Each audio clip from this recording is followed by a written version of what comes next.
உன் பேரனின் மகன் வாகனம் இன்றி நடப்பான்.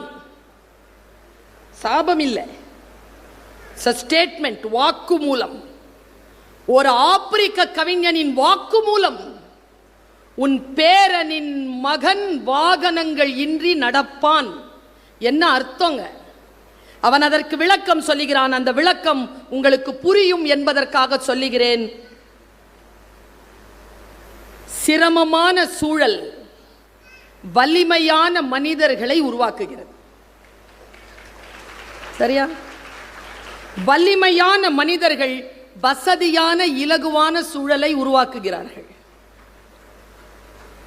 வலிமையான மனிதர்கள் உருவாக்கிய வசதியான இலகுவான சூழல் வலுவற்ற மனிதர்களை உருவாக்குகிறது. வலுவற்ற மனிதர்கள் சிரமமான சூழலை உருவாக்குகிறார்கள். சிரமமான சூழலில் உங்கள் பேரனின் மகன் வாகனம் இல்லாமல் நடப்பான் என்று சொல்லி அந்த ஆப்பிரிக்க கவிஞன் முடிக்கிறான். இன்றைக்கு நம்முடைய குழந்தைகளுக்கு நாம் வசதியான சூழலை உருவாக்கி தந்திருக்கிறோம். அந்த குழந்தைகள் வலுவற்ற சமுதாயத்தை உருவாக்கி விடுவார்களோ என்கின்ற அச்சம் நமக்கு வர வேண்டும் என்கின்ற ஒரு சிறகை இதோ உங்களுடைய இறகுகளுக்கு உள்ளாக நான் சொருகுகிறேன். இந்த குழந்தைகளுக்கு நீங்கள் எப்படி அவர்களை வழிநடத்த போகிறீர்கள் என்கின்ற மிகப்பெரிய கேள்வி எனக்கு வந்து சேர்ந்திருக்க.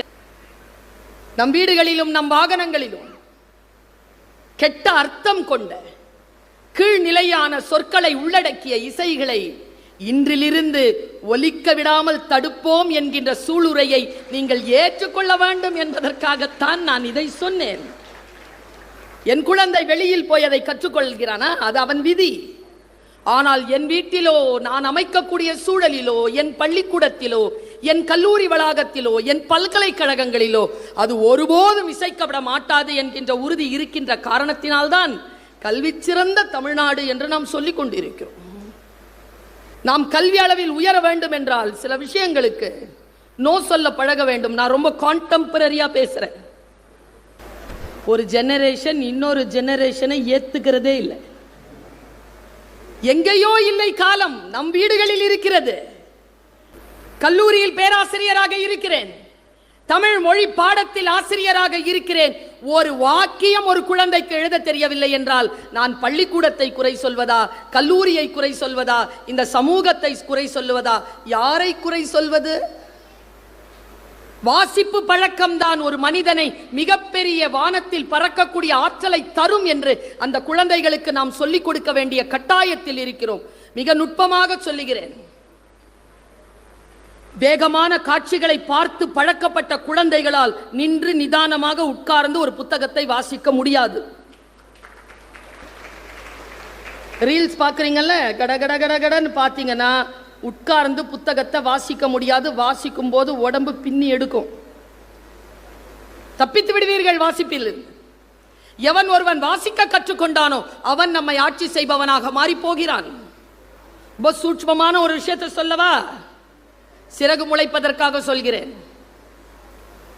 மேத்தமேட்டிக்ஸ் இல்லைங்க, மேத்ஸ், அந்த சப்ஜெக்ட் படிக்கிறது குறைஞ்சு போச்சுங்க. காலேஜ்லலாம் பிஎஸ்சி மேத்ஸ் படிக்கிறதுக்கு இப்போ ஆள் இல்லைங்க. நான் சொல்லட்டுமா? நான் தமிழ் ஆசிரியை தான். எந்த குழந்தை மேத்தமேட்டிக்ஸை கரெக்டாக இந்த ஜெனரேஷனில் படிச்சுக்கிறீங்களோ அடுத்த 15 ஆண்டுகளுக்கு பிறகு இந்த உலகத்தை ஆட்சி செய்யக்கூடிய தலைமை பொறுப்பு இன்னைக்கு மேத்ஸ் படிக்கிற ஸ்டூடெண்ட்ஸ்க்கு வந்து சேரும் என்பதனை மட்டும் நீங்கள் புரிந்து கொள்ளுங்கள். படிக்க மாட்டேங்கிறாங்க மேத்ஸ். மேத்ஸ் படிக்கிறதா இருந்தா கூட அந்த நீட் எக்ஸாம் எழுதிட்டு டாக்டரா போகத்தான் பார்க்குறாங்க, இல்லைன்னா இன்ஜினியரா போறதுக்கு பார்க்குறாங்க. மேத்தமேட்டிக்ஸ் சப்ஜெக்ட் அவ்வளோ நல்ல சப்ஜெக்ட், கெமிஸ்ட்ரி அவ்வளோ சூப்பர் சப்ஜெக்ட், பிசிக்ஸ் அவ்வளோ சூப்பர் சப்ஜெக்ட். ஆனால் அந்த சப்ஜெக்டை படிச்சா எனக்கு வருங்காலம் இல்லை என்று ஒரு குழந்தை நினைக்கக்கூடிய அளவிற்கு சூழல் மாறி இருக்கிறது என்றால் இது வளர்ச்சி அல்ல, வீக்கம் என்பதனை ஒரு கல்வியாளராக நான் இங்கே பதிவு செய்ய கடமைப்பட்டு இருக்கிறேன். சிறகு முளைப்பது எப்படி, எதை படித்தால் என்ன ஆகலாம் என்று எப்பொழுது தெரியும்? நான் ஒரு விஷயத்தை சொல்றேன் பாருங்க. எங்க வீட்டில் எங்க அம்மா என்னை நல்லா வளர்த்தாங்க. ஆனால் எங்க அப்பா 2 வயசுலேருந்து என்னை எங்க அப்பா தான் வளர்த்தார். எங்க அப்பா நல்லா பாடுவார். எனக்கு பர்வீன் சுல்தானான்னு அதனால தான் அரசன் பேர் வச்சார். பேகம் பர்வீன் சுல்தானான்னா ரொம்ப பெரிய பாடகி நம்ம நாட்டில். இப்போ 84 86 வயசு அவங்களுக்கு. அவங்க பேரை தான் அப்பா எனக்கு வச்சார். பாடுவேன்னு நினைச்சார், பேச ஆரம்பிச்சிட்டார். ஆனால் ஒன்று சொன்னார் அப்பா, மரணம் அடைகிறதுக்கு 10 நாளைக்கு முன்னால் ஒரு வார்த்தை சொன்னார். பர்வீன் சுல்தானான்னு சொல்லிட்டு கூகுளில் போட்டா பேகம் பர்வீன் சுல்தானா ஃபோட்டோவுக்கு பக்கத்தில் ஃபோட்டோவும் வருது பாப்பா. உன் பேர் வச்சதில் நான் தோக்கலை. அப்பா சொன்னார். அப்பா நல்ல வார்த்தைகளை சொல்வாருங்க. இந்த நல்ல வார்த்தைகள் இருக்குல்ல, அந்த வார்த்தைகளை கேட்டதனால் புத்தகம் வாசிக்கின்ற பொழுது எனக்கு சிறகு முளைக்கிறது. ஏன் தெரியுமா? நான் ஏற்கனவே ஒரு விஷயத்தை அறிந்திருக்கிறேன். அறிந்த அந்த விஷயத்தின் ஞானத்தோடு ஒரு புத்தகத்தை வாசிக்கின்ற பொழுது எனக்கு சிறகு முளைக்கிறது. இது ரகசியம் நான் சொன்னது. என்றைக்கு ஒரு தெளிவு உள்ளுக்குள் இருக்குமோ, முன்னால் ஒரு விஷயம் வருகின்ற பொழுது உங்களுக்கு அந்த தெளிவில் வேர்விடும். பல நேரங்களில் நாம் செய்யக்கூடிய மிகப்பெரிய தவறை நான் சொல்லவா? பெற்றோர்களாக இருக்கக்கூடியவர்கள், ஆசிரியர்களாக இருக்கக்கூடியவர்களுக்கு சொல்லுகிறேன். என் புள்ள என் பேச்சை கேட்கறதே இல்லை. எத்தனை பேருக்கு இந்த கம்ப்ளைண்ட் இருக்கு? மேக்சிமம் எல்லாருக்கும் இருக்குல்ல. ஒரே கேள்வி கேட்குறேன், நீங்க கேட்டீங்களா? அது எப்படி கேட்கும்? இந்த கைத்தட்டதெல்லாம் பாதிப்படைஞ்சது. நான் சொல்லவா? பெரும் ரகசியத்தை சொல்கிறேன். நாம் பேசுகின்ற எந்த ஒழுக்கத்தையும் எந்த அறத்தையும் நம் பிள்ளை கேட்டு நமக்கு முன்னால் நிகழ்த்தி காட்டாது. இதுதான் இயற்கை. ஆனால் ஒன்று சொல்லுகிறேன், அது நிகழ்த்தி காட்டும். எப்போ தெரியுமா? வாழ்க்கை அவர்களுக்கு முன்னால் ஒரு சவால்களை எடுத்து போடுகின்ற பொழுது அந்த சவால்களை சந்திப்பதற்கு நாம் கற்றுக் கொடுக்கின்ற அறமும் நாம் கற்றுக் கொடுத்த ஒழுக்கமும் பாடமாக அவர்களுக்கு பயன்படும். அதனால சொல்லிட்டுருங்க, சொல்லுவதில் நீங்கள் பிழை செய்து விடாதீர்கள். சொல்லுவது அவன் நான் சொன்னா கேட்க மாட்டாங்க, கேட்க மாட்டான்ல. சொல்லுவது விதை, விதைத்தவன் தூங்கலாம், விதைகள் தூங்குவதில்லை. விதைகள் முளைக்கும், காலம் எடுக்கும். எனக்கு விதை ரொம்ப பிடிக்குங்க. ஏன் தெரியுமா? சே, என்ன இயற்கையின் ஃபோர்ஸ்ங்க விதை. எல்லாம் வானத்துல இருந்து கீழே தாங்க வருது. விதை மட்டும்தான் மண்ணில் புதைக்கப்பட்டாலும் இயற்கையின் புவியீர்ப்பு ஆற்றலை எதிர்த்து மேல வருதுங்க. அது துணூண்டு விதைங்க. ஏ அப்பா, உள்ளே அது வெடிக்கின்ற அந்த நிலைதான் கற்றலின் நிலை. அந்த கற்றல் நமக்குள் நிகழ்கின்ற பொழுது வெடித்து புறப்படுவோம் வெளியில். அந்த வாய்ப்பை நாம் பெறுகிறோமா? அந்த வாய்ப்பை நாம் தருகிறோமா? என்னுடைய அப்பா நல்லா தாலாட்டு பாடுவார். சே, என்ன இனிமையான குரல் அவருக்கு. யாருக்காகவும் இல்லாமல், எப்படி ஒரு காட்டிலே ஒரு பூ யாருக்காகவும் இல்லாமல் பூத்து குலுங்குகிறதோ அப்படி என்னுடைய தகப்பனார் எனக்காக பாடி இருக்கிறார். அவருக்கு எந்த பரிசையும் நான் கொடுத்ததில்லை, நான் எந்த பாராட்டையும் அவருக்கு நான் வழங்கியதில்லை. ஆனால் அவருக்கு எனக்காக பாடி இருக்கிறார். நல்ல கவிஞர். என்ன கவிஞர் தெரியுமா? நான் சொல்லுகிறேன், நல்ல வார்த்தைகள் உள்ளுக்குள் புதைகின்ற பொழுது ஒன்னும் இல்லைங்க. வானம் அளந்தது அனைத்தும் அளந்திடும் வன்மொழி வாழியவேங்கிற பாட்டின் வரி கேட்கின்ற பொழுது எனக்கு சிலிர்க்கும். வானம் அறிந்த அனைத்தையும் அளந்திடும் சொல். சொல்லுக்குள் பயணப்பட்டு பாருங்கள். சொல்லுக்குள் பயணப்படுகின்ற ஆற்றல் எப்பொழுது வரும்? சொல்லிற்கான பயிற்சி இருக்கும் பொழுதுதானே வரும்.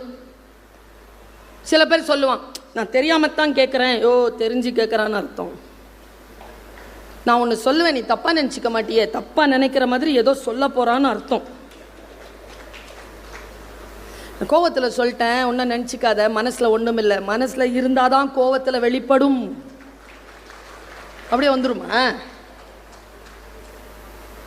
எப்பொழுது நீங்கள் புரிந்து கொள்வீர்கள்? நிதானமான வாசிப்பு அறிவு இருந்தால் தானே. போகிற போக்கில் அப்படி சொல்லிக் கொண்டு போவார்கள் பேரறிவாளர்கள். ஒரு புத்தகத்தில் 600 பக்கம் இருக்கும். 600 பக்கமும் உங்களுக்கானது இல்லை. 4வது பக்கத்தில் 3வது வரியில் ஒரு 2வது சொல் ஒன்று நிற்கும். அந்த சொல்தான். அதற்காகத்தான் 400 பக்கங்கள் நீங்கள் படிப்பது. யோசித்து பார்த்தால் இந்த அனுபவம். எங்க அப்பா அந்த பொண்ணு பாடுச்சுல்ல, நீங்கள் எல்லாம் உங்கள் குழந்தைகளுக்கு என்ன பாட்டு பாடுவீங்க? என்ன பாட்டு பாடுவீங்க? என்ன பாட்டு? எந்த பாட்டும் பாட மாட்டீங்களா? நல்லா வருவீங்க. லோரி பாட மாட்டீங்க? தாலாட்டு ஏதோ ஒன்று பாடுவோம்ல.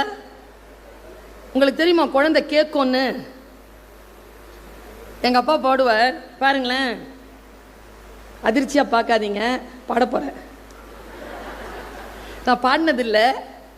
ஆனால் ஒரு தாய்க்கும் ஒரு பெண்ணுக்கும் ஒரு ஆசிரியருக்கும் குரல் வளமா முக்கியம்? மனசு தானே.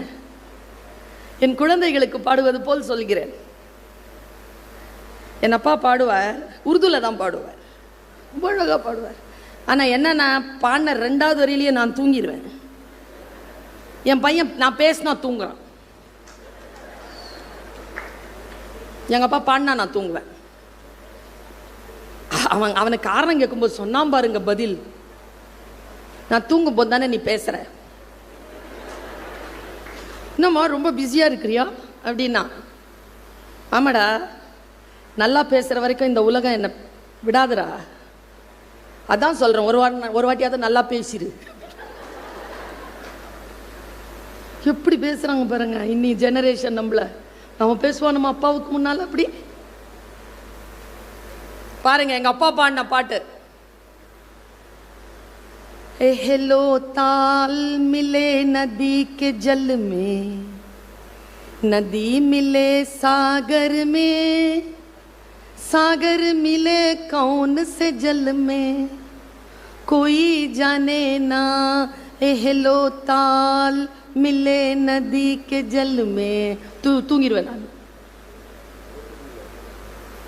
सूरज को धरती तर से, धरती को चंद्रमा, धरती को चंद्रमा, पानी में सीप जैसे प्यासी हर आत्मा, प्यासी हर आत्मा, बूंद छुपे किस बादल में, कोई जाने ना, हेलो ताल मिले नदी के जल में. எங்க அம்மாவும் தூங்கிரும். அப்பா பாடுவாருங்க, டெய்லி பாடுவார். என்ன அர்த்தம்னு 40 ஆண்டுகள் கழித்து நான் தெரிந்து கொண்டேன். கவனம் போகல. அப்பா சொல்ற பாட்டு பாருங்க. நான் உங்களுக்கும் சொல்லுகிறேன், நாம் சொல்லுகின்ற வார்த்தைகள் குழந்தைகளுக்கு புரியலனாலும், இப்போ புரியலனாலும் பரவாயில்ல, ஆனால் காலம் கடந்து புரிகின்ற பொழுது மிகப்பெரிய மாற்றத்தை அவர்கள் வாழ்க்கையில் முக்கியமான தருணத்தில் பெற்றுக்கொள்வார்கள் என்பதற்காக சொல்லுகிறேன். கவனம் கவனம் கவனம். தாளத்தோடு நதி சேருகிறது, நதியோ கடலை சேருகிறது. கடல் எங்கே சேருகிறது? சூரியனுக்கு பூமி தவிக்கிறது, பூமிக்கு சந்திரன் தவிக்கிறது. கடலுக்குள் ஆழமாக பொதிந்து இருக்கக்கூடிய சிப்பி ஆத்துமாக்களை போல் தாகத்தோடு வாய் திறந்து கிடக்கிறது. நம்மை போல கடலில் தான் இருக்கிறோம், சுற்றி நீர் தான் இருக்கிறது. ஆனால் தாகத்திற்கான ஒரு துளி கடலில் இல்லை. அதனால் தான் இதோ இங்கே குழுமி இருக்கிறீர்கள். எங்கே இருக்கிறது தெரியுமா? மேகத்தில், வானத்தில் எங்கோ மறைந்திருக்கிறது. அந்த துளி வந்து சேர்கின்ற பொழுது அந்த சிப்பியின் தாகம் அடங்குகின்ற அந்த வினாடியில் அந்த துளி முத்தாக மாறுகிறது. அப்பா இப்படி பாடுறாருங்க. ஒரு தாலாட்டை இப்படி பாட முடியுமா? நான் முத்து என்று சொன்னது, நான் துளி என்று சொன்னது அவரவர்களுக்கு அவரவருடைய வாழ்க்கையில் பொருளோடு நீங்கள் பொருத்தி பார்த்துக் கொள்ளுங்கள். எனக்கு சொல் தேவையான காலகட்டத்தில் வந்து விழுகின்ற சொல் சிப்பி போல் வாய் திறந்து உள்ளே வாங்கி வைத்துக் கொண்டால் அது முத்தாக மாறி மிகப்பெரிய பேரருளை, பெருங்கருணையை என் வாழ்க்கையில் உருவாக்குகிறது. வாழ்க்கை நமக்கு வித்தியாசமான அனுபவங்களை கொடுக்கின்ற பொழுது அந்த அனுபவங்களை மிகச் சரியாக புரிந்து கொள்வதற்கு நமக்கு சில புரிதல்கள்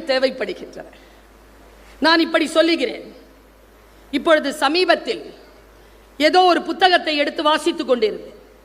அந்த வாசிப்பிலே எனக்கு கிடைத்த மிகப்பெரிய ஒரு விஷயத்தை இப்போ நான் உங்களுக்கு பகிர்ந்துக்கிறேன். உங்ககிட்ட பேசணும் அப்படின்னா பிள்ளைகள் கவனிக்கிறார்கள். அதனால் பழைய விஷயங்களை ஒன்றிரண்டு சொல்லலாமே தவிர புதிய விஷயங்களை சொல்ல வேண்டும் என்றால் வாசிக்க வேண்டும். என்ன கொடுமை தெரியுமா? என்ன பேசினாலும் ரெக்கார்ட் பண்ணிடுறீங்களா, இதை இன்னொரு வாட்டி பேசும்போது இதை அவங்க பேசிட்டாங்கன்னு சொல்லிடுவாங்க. பேசுனது ஒரு 2000 பேருக்கு இருக்கலாம், ஆனால் அது 2 கோடி பேருக்கு போய் சேர்ந்துடும். அதனால புதிதாக சிந்தித்து கொண்டே இருக்கணும். இப்ப சமீபத்தில் தற்செயலாக நிகழ்பவற்றின் மீது நம்பிக்கை கொள்ளாதீர்கள் என்று படித்தேன். ஷார்ப்பா ஒரு வார்த்தை போடவா? ரொம்ப ஷார்ப்பா போடுற, நிதானமா புரிஞ்சுக்கோங்க. நிதானமா புரிஞ்சா நான் சொல்ற வார்த்தை இருக்குல்ல,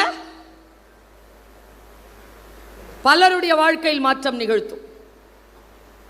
உள்நிலை நிர்வாகம் சரியாக இல்லாமல் புறச்சூழல்களால் கிடைக்கும் வெற்றி ஒரு மனிதனுக்கு மன அழுத்தத்தையும் தோல்வியையும் தரும். புரிஞ்சிருச்சா? நம்ம கேட்டு பழக்கப்பட்டோம். சில பேர் வார்த்தைகளை அப்படி உயர்த்தி போட்டு அப்படி கீழே போடுவாங்க பாரு, உடனே கை தட்டிடுவோம். நம்ம நெவர் டூ தட். வார்த்தைகளை பிரித்து உள்வாங்கி புரிந்ததற்கு பின்னால் ரியாக்ட் பண்ணுங்க.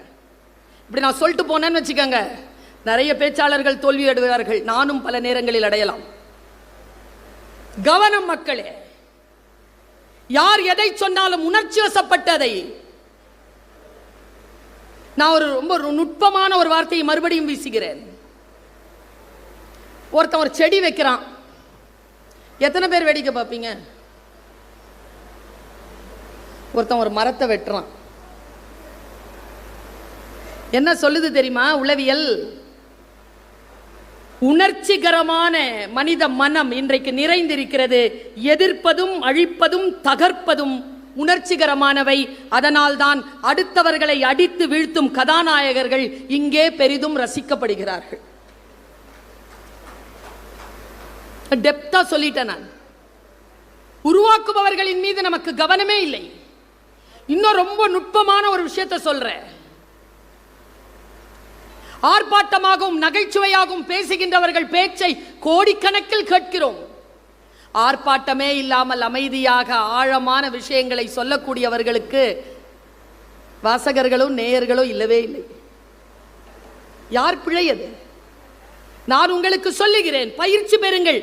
பேசுகின்றவர்களுடைய டோன்ல இல்ல, பேசப்படுகின்ற பொருளின் மீது கவனம் வையுங்கள். அப்பொழுது நீலச்சாயம் வெளுத்து போச்சு, ராஜா வேஷம் கலைஞ்சு போச்சு என்று பல பேர் வீடு திரும்புவார்கள்.